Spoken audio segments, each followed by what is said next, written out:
jadi yang baik. Ini maksudnya udah pisah loh Udah ya. pisah. Tapi kalau memang ini hanya berkhianat ini, ya inilah ujian yang harus dihadapi. Mau apa nih? Mau diterusin atau mau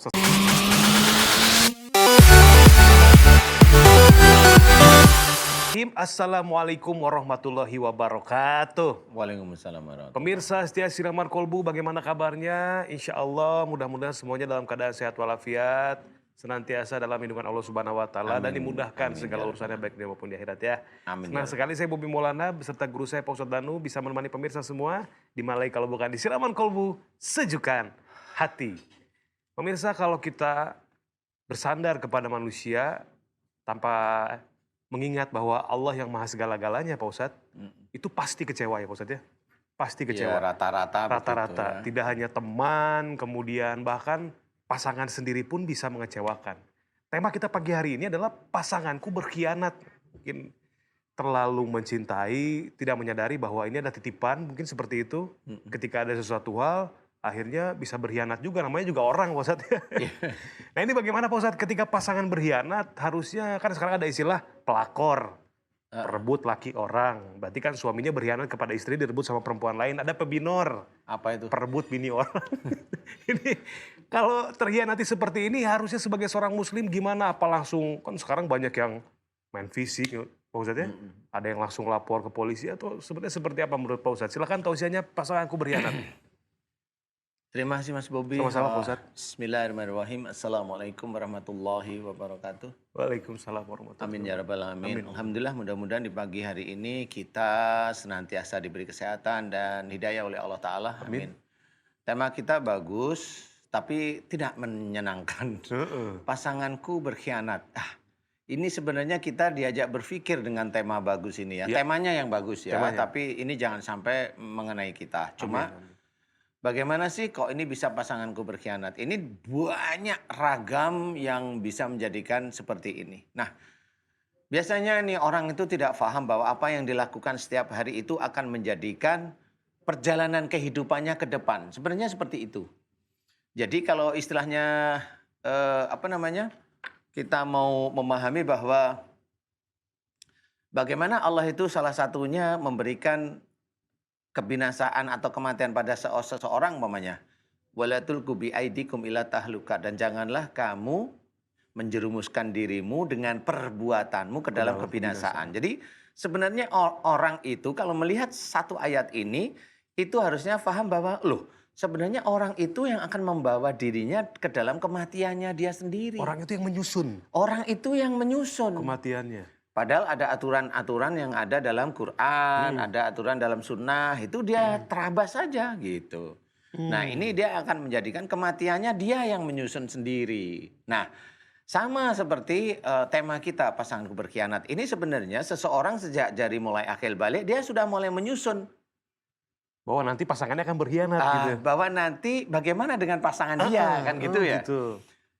Saya melihat ini banyak orang yang startnya sama. Ada orang yang baik, ada orang yang lurus, ada orang yang baik doanya begini, ada orang yang kurang baik, ada orang yang nakal. Ini kan beda-beda. Ada orang yang lurus nih ibadahnya dijalanin, tapi dia selalu bilang, ya Allah jadikan aku orang yang sabar. Jadikan aku ini hambamu adalah orang yang sabar. Sabar itu nilai, nggak taunya pada waktu dia mendapatkan suami, suaminya itu memang ya begitulah, sehingga dia diuji oleh Allah Ta'ala dengan doanya sendiri. Nah sebenarnya orang itu kalau kita sebagai seorang Islam itu harus menyadari nih, banyak kita disuruh untuk berbuat baik. Salah satunya namanya bagaimana kita itu menyusun kehidupan kita, rizki kita itu harus kita susun. Kalau Allah menceritakan wafis sama iriskukum wamatu adun, di langit ada jalan rezekimu dan apa yang dijanjikan oleh Allah kepadamu. Nah rezeki itu sudah disiapkan oleh Allah Ta'ala. Bagaimana kita cara menjemputnya? Umpamanya, innahum kanu qabla dzalika muhsinin. Sesungguhnya mereka di dunia selalu berbuat kebaikan. Kebaikan apa? Ya sholat, ya puasa, baca Quran, ya menghormati orang tua, ya ini, ya itu.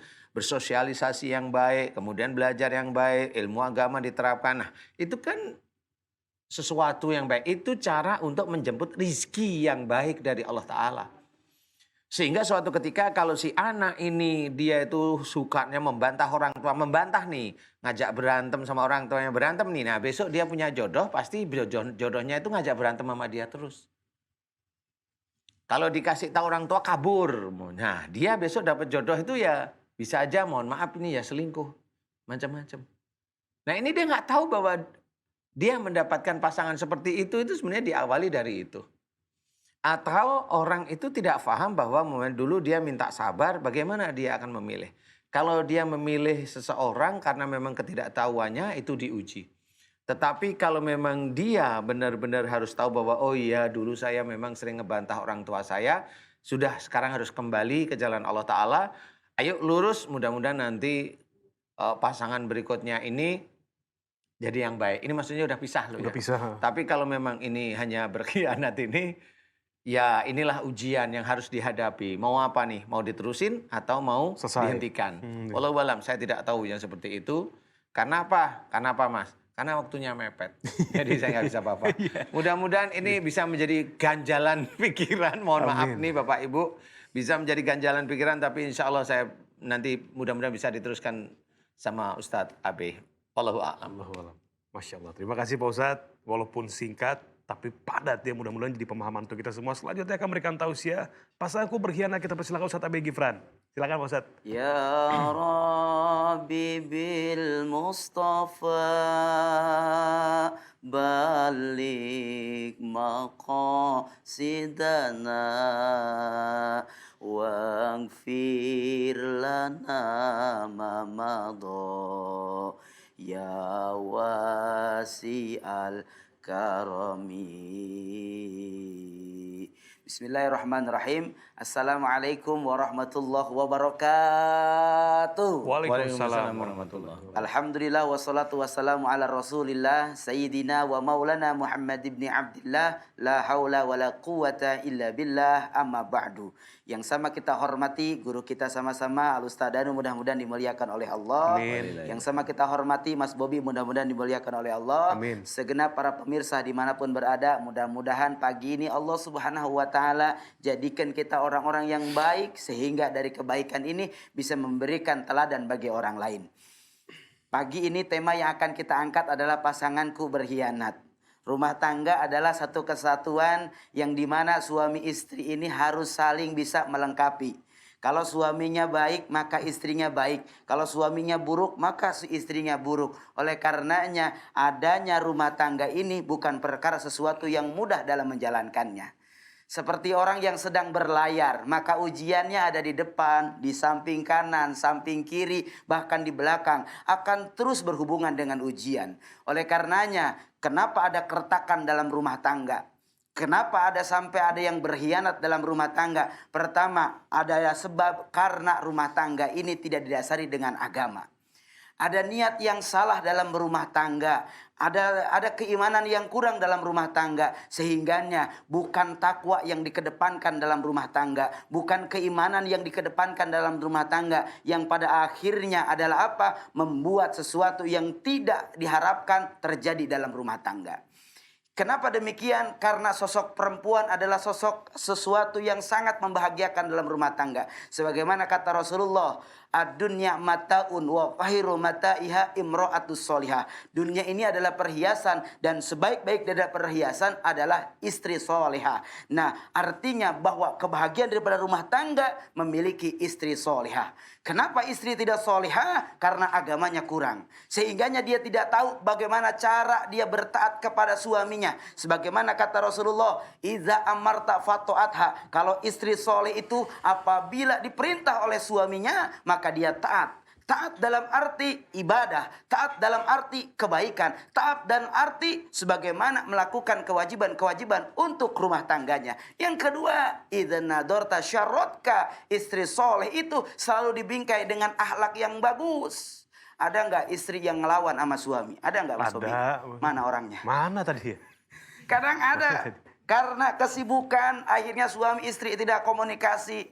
tidak nyambung komunikasinya sehingga dia saling menyalahkan satu sama lain. Suami bongkar aib istrinya, istri bongkar aib suaminya. Tidak ada kenyamanan dalam rumah tangga, sehingganya jangan harapkan surga itu ada pada rumah tangga. Baiti jannati, kita pengen ada surga dalam rumah tangga kita, tapi jauh daripada nilai-nilai agama. Oleh karenanya, kalau tidak mau berkhianat, salinglah bisa menghargai. Suami hargai istri, istri hargai suami, sehingga rumah tangga ini akan tercipta sakinah, mawaddah, warahmah. Mudah-mudahan ada manfaatnya. Assalamualaikum warahmatullahi wabarakatuh. Waalaikumsalam warahmatullahi wabarakatuh. Masya Allah. Ustaz Abe, silakan kembali ke tempat duduknya. Guru, Ya, Ini pemirsa yang harus digarisbawahi adalah yang disampaikan oleh Pak Ustadz Danu tadi, bahwa kehidupan rumah tangga itu adalah cerminan kehidupan yang kita lakukan dulu dengan orang tua kita. Apa yang kita lakukan dengan orang tua kita, kalau kita mungkin seperti yang Pak Ustadz bilang, nggak mau dengar omongan orang tua, membantah dan lain sebagainya, bisa jadi di kehidupan pernikahan akan mengalami hal seperti itu. Nah, berbicara masalah lanjut atau tidaknya kembali kepada pribadi masing-masing.